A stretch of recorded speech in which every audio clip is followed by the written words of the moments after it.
오늘 이야기할 주제는 층간소음입니다.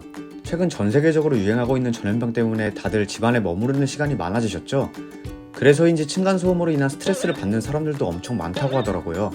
층간소음은 기준이 모호하고 해결 방법도 딱히 없어 이웃과 갈등만 야기시키는데요. 층간소음 복수에 관련된 글들만 해도 수두룩하게 검색되니 그 문제가 심각한 상황인 것 같습니다. 얼마 전에는 유명 연예인도 이웃 간 층간소음 문제로 방송에서 공개적으로 사과하기도 했죠. 먼저 제 얘기를 한번 해볼까 합니다. 저 역시 층간소음으로 인한 고통을 무려 4년 동안이나 경험했는데요. 대학 시절 내내 학교 근처 원룸에 혼자 살면서 극심한 스트레스에 시달렸었죠. 위층 사람의 얼굴은 몰라도 이 사람이 화장실을 가는지 친구를 데려와 노는지 전부 파악할 수 있었습니다. 이 사람은 학생도 아니었는지 저랑 생활 패턴이 달라도 너무 달라서 매일매일이 정말 스트레스의 연속이었죠.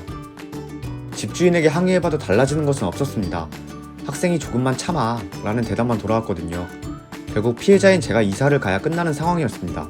그 뒤로 저는 층간소음에 시달리다가 학교를 졸업했고 원래 살던 집에 돌아와서야 층간소음으로부터 해방될 수 있었습니다.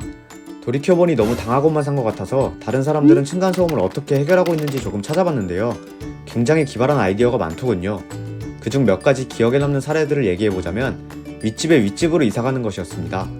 다른 곳으로 이사갈 바에 그 윗집으로 이사가 내가 받은 고통 너도 한번 느껴봐라를 몸소 실현한 것이죠. 이사까지 갈 여건은 안 돼서 층간소음 가해자의 윗집의 양해를 구한 뒤 아주 잠깐 집을 빌린 경우도 있었고요. 어떤 분은 멀쩡한 남동생을 정신병 환자로 둔갑하는 경우도 있었습니다. 윗집 사람에게 동생이 정신병 환자인데 층간소음으로 스트레스가 너무 극심해 무슨 일을 저지를지 자기도 무섭다고 하면서 말이죠. 천장에 우퍼 스피커를 달아 소음으로 맞대응한 사례도 인상 깊었습니다. 키포인트는 윗집의 수면 시간을 체크해 그 시간에만 우퍼 스피커를 사용한 거였는데요. 실제로 우퍼 스피커 판매 사이트의 후기 글들을 찾아보니 이렇게 복수하고 있는 사람이 꽤나 많아 놀라긴 했습니다.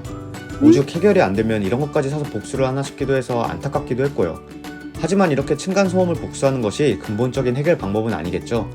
실제로 층간소음으로 고통받는다고 해서 고의적으로 소음을 낸다면 경범죄로 처벌받을 수도 있거든요.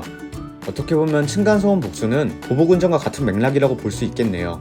내가 피해를 봤다고 해서 그대로 돌려주는 것은 잘못된 행동이니까요. 결국 층간소음은 이웃 간 원만한 대화를 통해 해결하는 방법이 가장 좋습니다. 그래서 층간소음을 대화로 통해 해결한 사례도 몇 개 가져와 봤는데요. 윗집에서 발 뒤꿈치로 쿵쿵 걷는 것 때문에 고통받은 아랫집 거주자는 화를 내며 항의하기보다 오히려 실내용 슬리퍼를 선물했다고 합니다. 층간소음으로 피해를 보고 있다는 것을 간접적으로 호소한 거죠.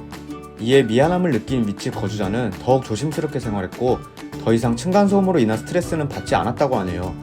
또한 자신의 아이가 층간소음 낼 것을 우려해 아랫집에 방문해 미리 양해를 구한 사례도 있었습니다. 이사온 첫날 어린아들과 함께 아랫집을 찾아가 최대한 층간소음을 내지 않도록 노력하겠지만 어린아이가 있어 어쩔 수 없이 소음이 발생하는 경우가 생길 수 있다고 말이죠. 소음이 들린다면 언제든 전화달라면서 본인의 연락처를 전달했다는데요. 이에 고마움을 느낀 아랫집은 조그마한 소음은 그냥 웃어 넘겼고 오히려 윗집과 돈독한 사이가 되었다고 합니다. 이처럼 서로 배려하며 대화를 통해 층간소음을 해결할 수 있다면 가장 좋겠지만 모두가 해피엔딩으로 끝날 수는 없겠죠. 만약 대화로 해결될 기미가 보이지 않는다면 전문기관의 도움을 받아보는 것이 좋겠습니다. 한국환경공단이 운영하는 층간소음 이웃사회 센터에 층간소음과 관련된 민원을 접수하면 전문가가 직접 현장을 방문해 소음 측정 서비스를 제공하고 층간소음에 대한 상담, 당사자 간의 이해와 분쟁 해결을 유도해주거든요. 이래도 윗집이 나 몰라라 한다? 그때는 환경분쟁조정제도를 한번 이용해보세요. 이 제도를 이용하면 환경분쟁조정위원회에서 적은 비용으로 피해 사실을 입증해줍니다. 소송보다 절차도 간단하고 비용도 아낄 수 있죠.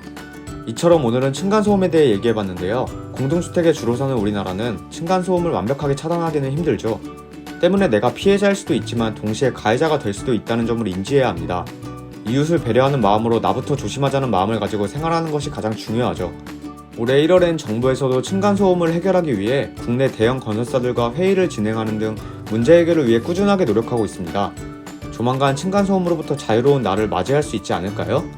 오늘 제가 준비한 영상은 여기까지입니다. 컨텐츠가 도움이 되셨다면 구독, 좋아요, 알림 설정까지 부탁드립니다.